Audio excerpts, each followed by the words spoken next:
Bouncers करता है, attitude बड़ा तगड़ा है। ये 3 प्लेयर अगर आ जाते हैं तो फिर पाकिस्तान की टीम के ऊपर तो और प्रेशर हो जाएगा।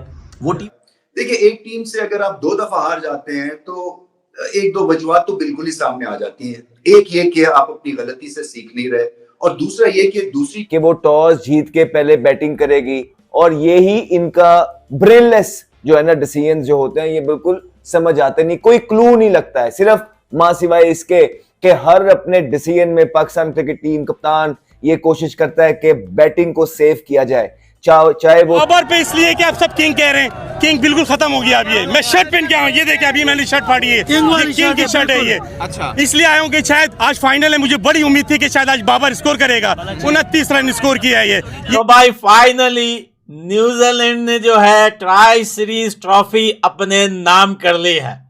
पाकिस्तान को एक मैच साउथ अफ्रीका से जीतकर ऐसा लगा कि भैया अब ये ट्राई सीरीज भी जीतेंगे, लेकिन वैसा कुछ नहीं हुआ। जरा गौर फरमाइए। न न न न न न न नी नी नी नी नी नी। भाइयों, ये टीम बांग्लादेश से भी हार सकती है चैंपियंस ट्रॉफी के अंदर। यार आप ये सोचो, जो टीम इतनी गंदी फील्डिंग करती हो, इतने चांसेस इन्होंने न्यूजीलैंड को दिए, ये मैच ये लोग आराम से, अगर इनकी फील्डिंग अच्छी होती, ये जीत जाते।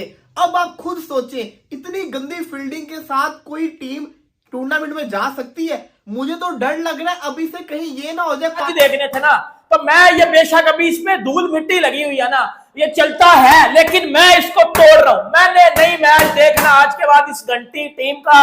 भाई पाकिस्तान में अब टीवी टूटेंगे जी, सादे मैचों में भी।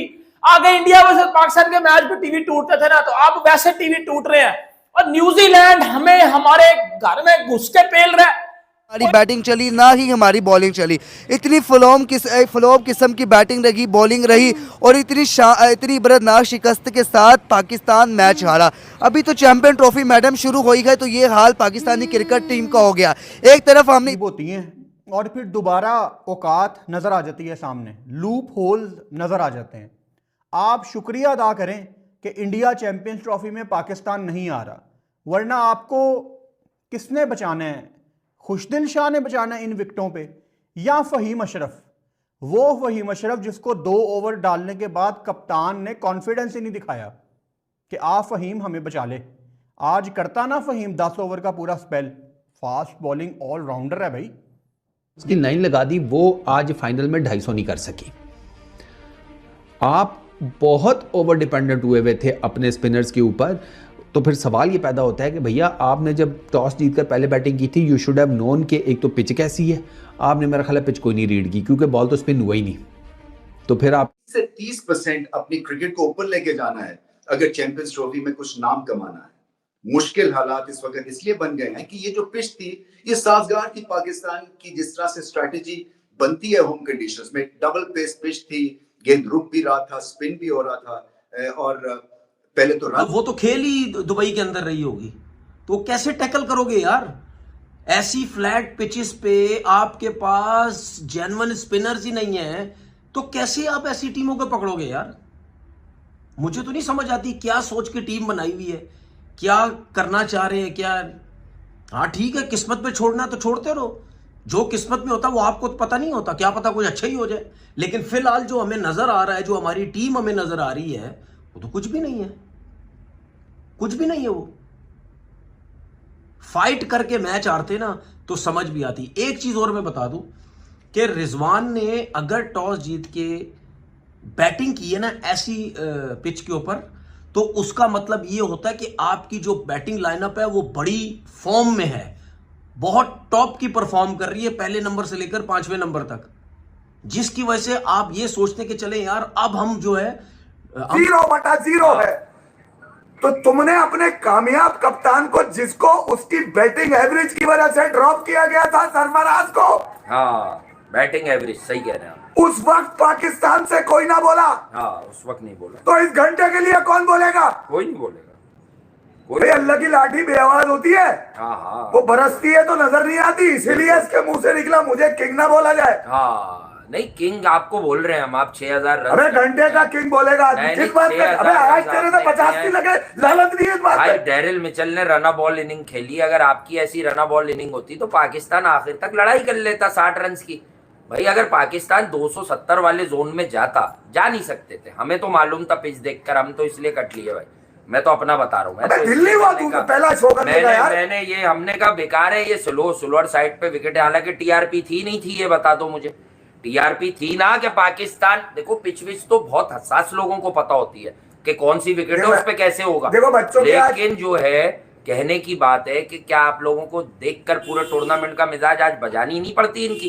कितना मजा आता कि इन्होंने 250 भी नहीं किया फाइनल में। अबे लॉन्डो ने तैयारी, हमें मालूम था ये विकेट भी इन्होंने मार दी, पर इवेंचुअली न्यूजीलैंड ये मैच आराम से जीते। अबे शब रात का दिन था, शब राती को ठोक दिया सेंट्रल ने। चलो ये एक स्टोरी ये भी है, मगर बच्चों ने आज घर में तैयारी करके रखी हुई। रन रेट बनता है, आप मैच हार जाते हैं। नसीम 8 ओवरों में 43, 5.5 का ऑलमोस्ट रन रेट बनता है, तो आप मैच हार जाते हैं। इब्रार 6.7, 67 रन 10 ओवर्स में, तो मैच हार के जाते हैं, मैच तो ठुक जाता है आपको बिल्कुल। 3 आपके स्पेशलिस्ट खेल रहे थे, बाकी तो चलो ऑलराउंडर हैं, बैटिंग ऑलराउंडर है या बॉलिंग ऑलराउंडर है। तो ये अलमिया है पाकिस्तान का कि जो स्पेशलिस्ट बॉलर्स हैं, चाहे फास्ट बॉलर्स हो या स्पिन बॉलर्स हो, वो अपना दम दिखाने में नाकाम है, बार बार नाकाम है। जो आपके पार्ट टाइमर हैं वो फिर भी जो मेन बॉलर हैं उनसे ज्यादा बेहतर बॉलिंग कर जाते हैं। तो यह बहुत फिक्र की बात है बिफोर चैंपियंस ट्रॉफी कि आपके प्रीमियर बॉलर से ज्यादा आपके पार्ट टाइमर ज्यादा इफेक्टिव नजर आ रहे हैं। ये वाला क्वेश्चन, फिर आपकी फील्डिंग में कैचेस छोड़ रहे हैं, वो वाला क्वेश्चन, डीआरएस जब लेना है जब नहीं लेना, जब आउट है तो नहीं ले रहे, जब नहीं आउट तो ले रहे हैं, ये भी संजीदा सवाल है। और बैटिंग में आपके जनाब उस तरह की परफॉर्मेंस टॉप टीम के खिलाफ जो कि फुल स्ट्रेंथ खेले। Let me remind you again, New Zealand they did not play with their full strength here. Full strength नहीं है ये न्यूजीलैंड की। वो जब फर्गूसन और हेनरी आएंगे आपके खिलाफ 19 तारीख को, तो फिर आपने ये जो रन्स किए हैं इसमें से भी मजीद रन्स वो खींच लेंगे। दे आर विकेट टेकर्स और they are excellent fast bowlers. हमने बल्ला नहीं उठाना और फिर सेट होके आप आउट भी हो जाते हैं सारे, ठीक है। तो ये आपको अवाम ने बोला है, आपको अवाम ने बोला था कि आप हसनैन की जगह फहीम अशरफ को डालें, जिससे आपने 2 ओवर ही कराए हैं सिर्फ। ये आपको अवाम ने बोला था ये सारी चीजें करने का। जब नसीम शाह अच्छी बॉलिंग नए बॉल पे कर रहा था, एक छोटा टारगेट है, आपने सिर्फ विकेटें लेके ही जीतना था, तो अवाम ने आपको बोला था कि नसीम शाह को हटा दें। क्यों हटाया आपने? उसके बाद अवाम ने आपको बोला है जो है ना कि बाबर आजम को बोला हुआ है कि आप परफॉर्मेंस न करें, अवाम ने बल्ला पकड़ के रखा हुआ है उनका। अभी तक क्या है मुझे बताएं। आप लोगों को कह के जाते हैं हम फाइट करेंगे, वन साइडेड आप मैचेस हारते हैं, वन साइडेड। ये आपको अवाम ने बोला ये सारी चीजें करने का, मुझे बताएं। आप अवाम को कह रहे हैं आपने सारी चीजें अवाम पे डाल दी हैं। यार कोई खुदा का खौफ खाइए यार। अवाम आपको कह रही है कि सीधे सीधे कैच जो आपको आज आए हैं, आपने सीधे सीधे कैच छोड़े हैं। ये आपको अवाम ने कहा है कि ऐसा करें। अवाम आपको कह रही है कि आउट ना करें। कमाल हो गई यार। अवाम आपको ये सारी, आप और कुछ नहीं कर रहे, आपने पूरी की पूरी अवाम को ही जो है ना रगड़ के रख दिए साथ। अवाम ने आपको कहा कि उनकी लंबी लंबी पार्टनरशिप लगवाएं और आउट ना करें। एंड में आपने जो अपने मेन बॉलर्स के ओवर बचा के रखे हुए थे जब मैच बिल्कुल फारिग हो गया हुआ था, ये आपको अवाम ने कहा था। अवाम ने आपको कहा था कि मिचेल सेंटनर ने 10 ओवरों में 20 स्कोर दिए हैं, 20 स्कोर। क्या था पिच में यार, क्या था भाई? हमें तो कुछ भी नहीं नजर आ रहा था। वो अवाम ने आपको कहा था। बताइए, ब्रेसवेल ने पहले 6 ओवर किए और उसको 13 स्कोर हुआ, 15 स्कोर उस पहले 6 ओवर। देखो खुशदिल शाह को अंदर जबरदस्ती घुसा के उससे बॉलिंग करवाई जा रही है, आगा सलमान को घुसा के बॉलिंग करवाई जा रही है। इब्रार जो हमारा मेन बॉलर था उसको लाया ही एंड पे गया है, उसको लाया ही एंड पे गया जब मैच हमारे हाथ से निकल गया। फहीम अशरफ हमारी डेथ बॉलिंग कर रहा है और डेथ बॉलर हमारा फरीदी शाहीन और नसीम शाह है। वो हमारी डेथ बॉलिंग नहीं कर रहे, डेथ बॉलिंग हमारी हो रही है जी फहीम अशरफ की तरफ से। ये तो थर्ड स्टैंडर्ड हमारी टीम के रिकॉर्ड्स हैं।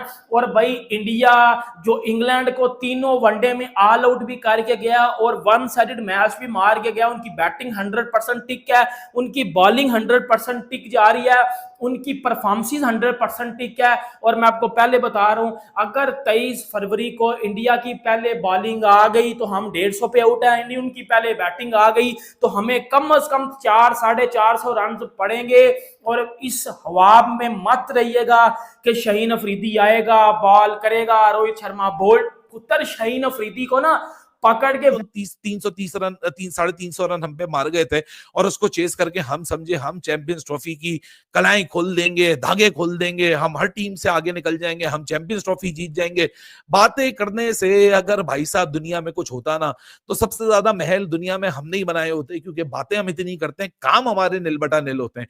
लेकिन मुझे अपने मीडिया की भी समझ नहीं आती, इतनी ओवर हाइप, इतना ओवर हाइप, और मेरे जैसा बंदा कोई बैठ के कह रहा होता please do not get carried away, अरे तुम तो खुश नहीं हो, तुम तो जेलस हो। अरे भाई मैंने जाके मैदान में आज बोला बल्लेबाज तुम लोग रुक जाओ, नेगेटिव क्रिकेट खेलो, डिफेंसिव क्रिकेट खेलो। पाकिस्तान ने पहले 10 ओवर के अंदर रन्स बनाए 48, अगले 10 रन के ओवर के अंदर पाकिस्तान ने रन्स बनाए 30, यानी पहले 10 में 48, अगले 10 के अंदर 30। और उसके बाद जो मेन मिडिल ओवर्स का मैच आता है, मैं आप लोग को कह के थक चुका हूं, मिडिल ओवर्स में मैच बनते हैं और मिडिल ओवर्स में मैच खराब होते हैं, वही टीमें हारती हैं। यही मॉडर्न डे T20 और ओडीआई क्रिकेट डिमांड करती है कि मिडिल ओवर्स में आपकी क्या स्ट्रेंथ रही है।